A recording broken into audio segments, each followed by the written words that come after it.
Welcome.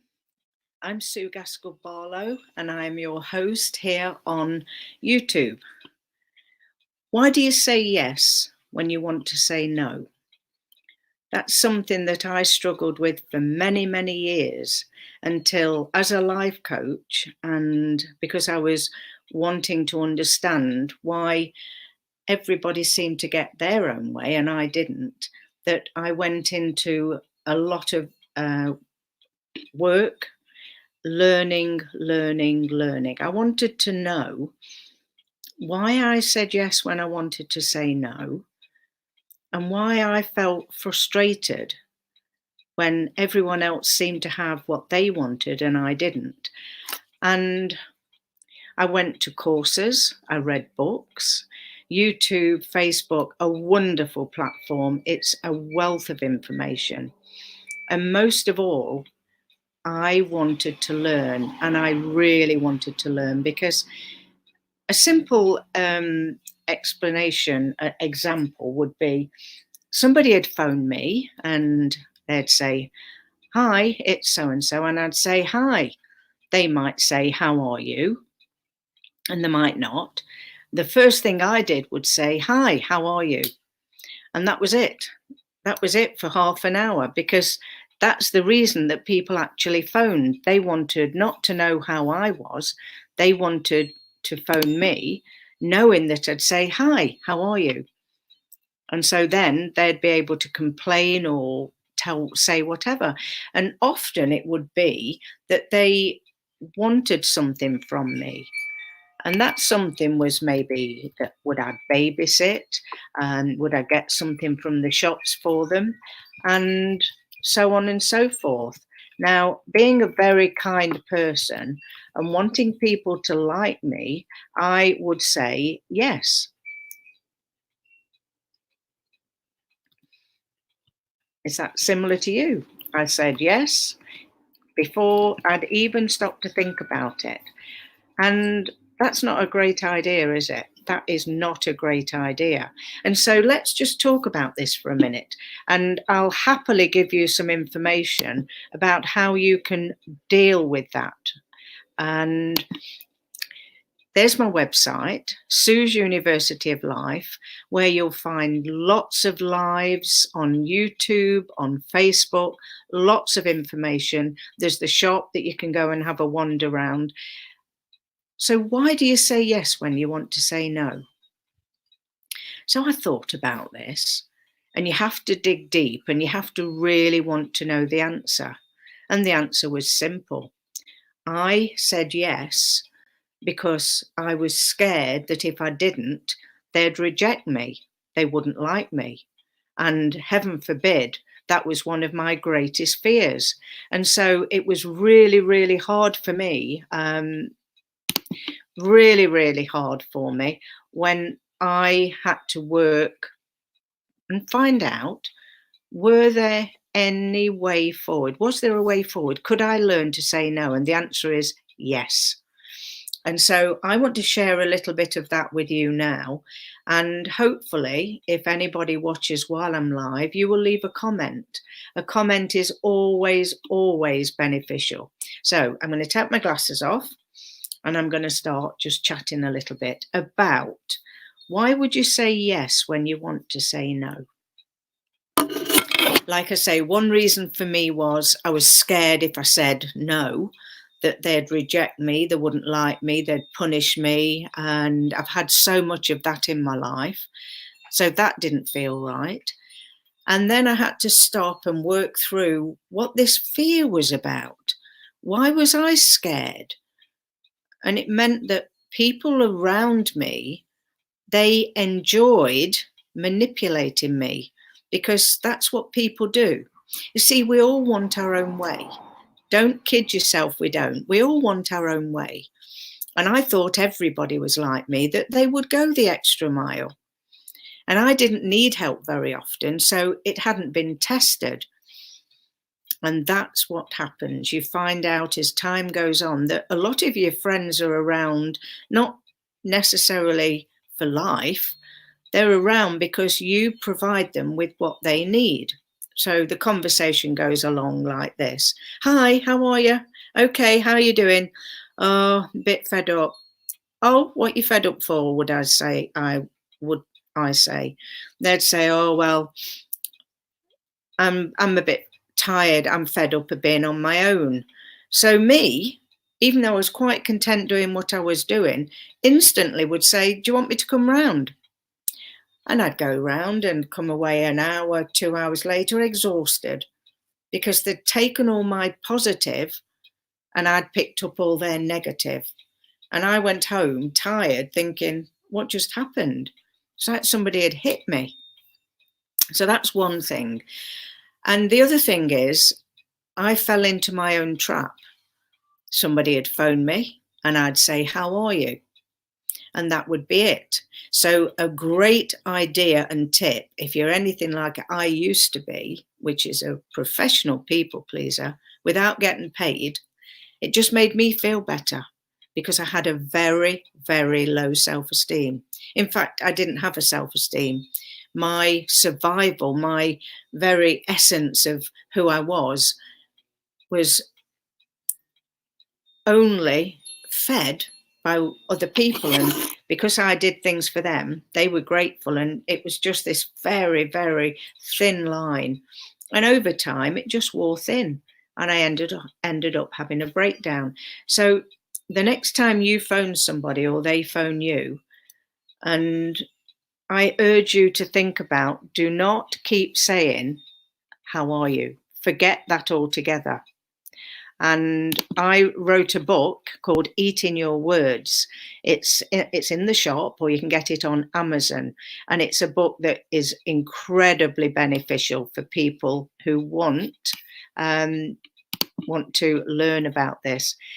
I'm delighted to say I've got a lovely lady here. It's Janice. And Janice has said, I've caught you live. And for her, it's almost 1:30 in the morning. And Janice is saying she's always doing that. So I'm delighted. I am so happy you're here, Janice. And it's an absolute pleasure to be able to converse with you.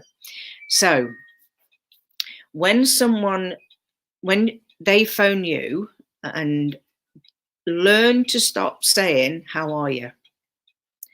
Learn to stop saying, how can I help you?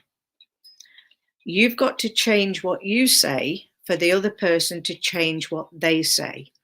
So that's one important thing for you to remember. And you changing your behavior because it's not working for you automatically means they have to change theirs.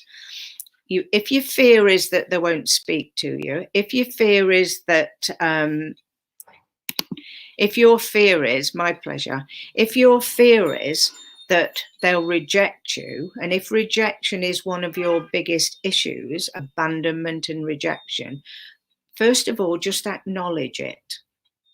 Just acknowledge that's actually rings a bell. That's how I feel. I'm scared that people won't like me, that people won't be my friend, and things like that. And the important thing is that when we're younger, that we have certain things that we are fixed in, that are called our survival mode. So it's really important that you think very clearly. And if you're feeling frightened or threatened, then ask yourself, how old do I feel at this moment? Ask yourself that question. It's a really important question. So how do you avoid conflict if you don't like conflict? So somebody says, oh, will you babysit for me? And instead of saying yes automatically, start playing delaying tactics. So say, I'm not sure if that's possible. I'll get back to you. Or you could say, no, I'm not able to do that. Whatever you say, make it a short sentence and stick with it. Now, the other person might say, because they're used to you saying yes, they might say, oh, why not? And now you see, you'll start feeling anxious, uncomfortable. So you just say again, no, that's not possible. or you say, it's not possible because I'm busy. Well, can you do it another time will be the next comment. So you've got to be very aware of the outcome that you want. And the outcome is that you want to learn to say no. You want to learn to say no, and you really want to still be okay with that person. The thing is, if you've been the person that's in a relationship where the other one needs you for something and you stop doing that, there's a chance that that relationship might end. And it's absolutely imperative that you understand that if you want that person to be your friend and you really like that person, it can be family members, then you've got to understand, if you start standing up for yourself and just do it quietly, you don't have to be aggressive, that they might not talk to you for a little while. So how does that feel? How does that feel for you if somebody's not going to talk to you? And again, and you're saying, oh my goodness, this is me, I'm a people pleaser. You're spot on, Sue. Wonderful. So being a people pleaser, we learned when we were little. That's one of the ways of fitting in and coping, so that people accepted us and we felt important, or at least not invisible. So what are we looking at here? Let's just be realistic. You'd feel horrible. Now, when we feel horrible because people don't talk to us, it's because they punish us. And a lot of people know they're doing this. And then they punish us to make you do as they want so that they can have control. There's no easy way to wrap it up. Now, that's not right or wrong. It's just that you get fed up of being a people pleaser. You get fed up of being there for everyone else, because the person who you're not there for is yourself. While ever you're putting other people first, then you're putting yourself second, and your needs aren't met. And if your needs aren't met and you start feeling resentful, your resentment is because there's a boundary issue and you're upset. And you're resentful, and your resentment, stay with me, is because you have to acknowledge that you feel envious. Resentment is unacknowledged envy, envying the power that we've given to other people, that they get what they want and we don't get what we want. So this is really, really important. And I want you to think ever so clearly and remember what we're saying. So important that we start thinking about ourselves, and we have to think about ourselves. And when someone says that's selfish, that person is the one that's selfish. That person is the one that's selfish, because they want their own way, and they say to you, don't be selfish, because they're used to getting their own way. So you see how we have to at least be honest and recognize that, oh my goodness, I'll put this up. I'm a people pleaser, and that is spot on. So I'm just taking you through just a couple of things. For instance, delaying tactics. So if somebody asks you to do something, instead of instantly agreeing, stop and think. Best way to do that is I do the traffic lights, red, amber, green. So stop, which is red. Take a nice deep breath while on amber. And then when you go to deliver and say what you're going to say, you need to have taken that time to say something different to what you normally do. So if somebody says to you, quite simply, will you do this for me, or will you do that? You don't instantly answer and then think, why did I say that? Because you know now why you say it, because you want to please people. Well, you might please other people, you don't please yourself, and eventually it wears very, very thin. So your traffic lights are just that little minute to think. And if they then say something like, and a bit angrily, well, will you? then you've got to stay calm. You mustn't let them bully you. You're being bullied. So think about what I'm saying. That was an aeroplane going over. A beautiful aeroplane, either taking someone out of New Zealand or bringing someone into New Zealand. A wonderful thing. And I never, never, never mind, ever, if I stop for the aeroplane. That's wonderful. Wonderful. Susan's listening. I'm so happy. And I'm just looking for a comment that's another comment that's been put here. I could see it. I think this is it. Love the traffic light signal. Brilliant. Because once you think about the traffic lights, red, stop, amber, and then green for go, then everything's great then, because you've had time to stop and think.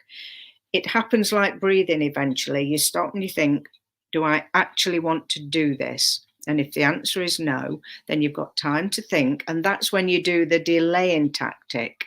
And the delay, it sounded like a foghorn. I love it. And that's the aeroplane going over. So it's really, really important that we recognize how we're feeling. We do delaying tactics, and then we do our homework. Our homework is, why do I need to please people? What is it why do I have to say yes when really I want to say no? What is my anxiety? What is my fear? How old am I feeling? And you need to journal. Journal's a really important thing. And if you are wanting people to like you, then not everyone's going to like you. As much as we'd like that to happen, it's just not the reality. And not everyone likes us, and not everyone, we don't like everyone else. That's quite important. And I'm loving your comments. I'm excited when I can share with you here on YouTube. And this is my channel from StreamYard. And I'm delighted to have this conversation, because more and more I'm going to come onto YouTube, because I want people to find out where I am, and I want people to subscribe and ring the bell on my YouTube channel, because so many people think they are on it and they're not. So that's my YouTube channel.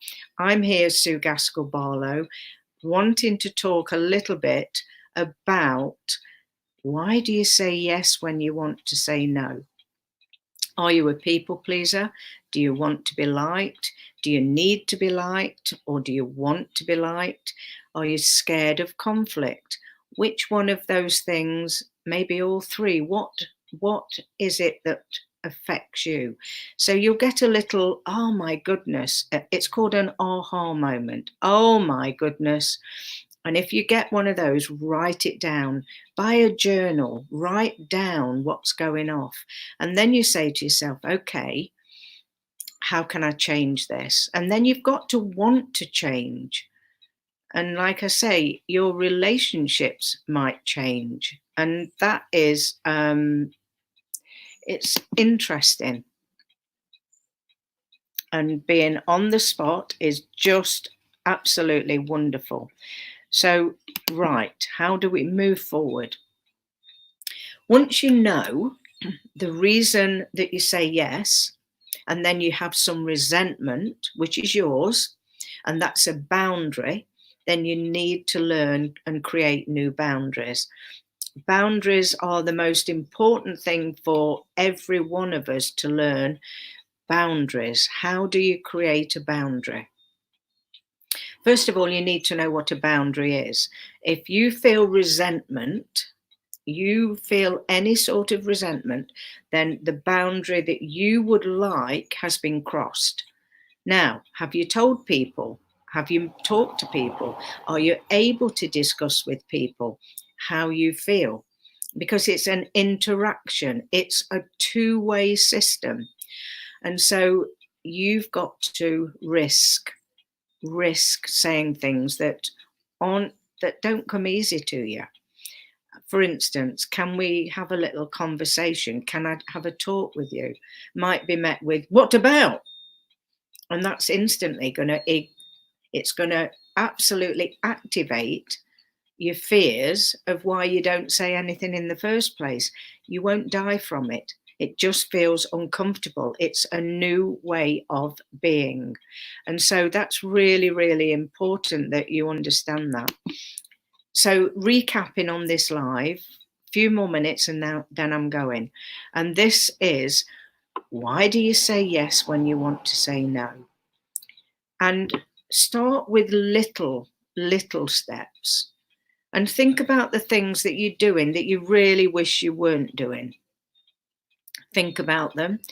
Like I say, write them down and ask yourself, how can I change this? Do I want to change this?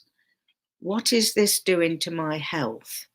And if you're always saying yes to people and you're a people pleaser and you look at why you're doing that, then it won't work. One day you'll realize that you're pleasing nobody, because if you go and do things you don't really want to do, no matter how much you try and cover it up, you'll end up being miserable. And it shows in your energy field. All of those things are so important to understand. It's so important to understand what's happening with you. And like I say, this is a live on YouTube, a station, a platform that I'm going to be working on more and more. And it's a place where many people can see me. They might just think, oh, what's that lady talking about? Who am I? I'm Sue Gaskell Barlow. That's my name. Gaskell, that was my first married name. Barlow was my second. My given name is Sue, Susan, Susie. I don't mind. When people used to call me Susan, I'd feel instantly upset, because that was what people called me when I was in trouble. So now I don't mind, because I don't actually feel scared of people anymore. It doesn't activate those old fears. I do what I do because I love people. I do what I do from that place of love. I can support you in any trauma that you have if you are ready to move forward. I'm IPS trained, that's International Peer Support, which is goes alongside my life coaching. I've had thousands of hours of coaching, supporting. I also help people with any eating disorders. I've had an eating disorder. It's the most exciting thing that I could ever do, which is to know that I love making a difference in people's lives. The only person who can make a difference in your life is you. And it's so important that you recognize if other people, even people that are close to you, manipulate you, then you've got some work to do. Just be aware of it. Just be aware of it. And remember that they can manipulate because we allow it. That's not that they're awful. It's just a hooked-in game. It's a hooked-in game. And I used to have that absolutely 100% in my first marriage. So once you change what you're saying, the other person has to change. And if they don't talk to you for a while, you're not a child, you won't die, you just stay pleasantly being your own best friend and connect with the child inside, connect with the woman and say to yourself, it's okay. So how I deal with that, if somebody is used to getting their own way and somebody very close to me, how I deal with that would be to say, no, I'm not doing that. And if they then come back, oh, why not? Oh, come on. And they're trying to persuade you. No, I'm not doing that. Would you like a cup of tea? Would you like a cup of coffee? You're changing the subject. If that person says no, then they are having to look at their own issue, not you. Don't add to it by going into saying, oh, why are you being like that? Because you're trying to get them to be okay. Let them be who they are. Just stay calm and just remember to stay loving yourself and the other person. Want that other person to change, and if they want to, they will. And then you can say something like, "Show, what do you want to do?" And if they say nothing, then they're coming from injured ego, and there isn't anything you can do. All you can do is just say, "Oh, that's okay. I'm just going to go for a walk. I'm just going to have a shower, have a bath." You don't even have to do that. Just keep it nice and comfortable and see how that works. Oh, I see. So you have got a close relationship that you know this is happening. So just choose your battles, and it's not a battle to argue. It's just choose when you say, no, that's not going to happen. And if the other person's used to you saying yes, they'll think, what? So just stay calm. And remember that you're lovable, that you matter, and your life depends on this, the quality of your life. So thank you for listening. I hope you've enjoyed it. It's an absolute pleasure to have you here live, Susan and Janice. So look after yourselves, and as ever, remember, whatever you're doing and wherever you are, that what you say adds to or detracts from. So if you can do anything today, be kind. This is Sue on YouTube, on Sue's University of Life, saying, speak to you soon. Bye for now. Bye-bye. Bye-bye.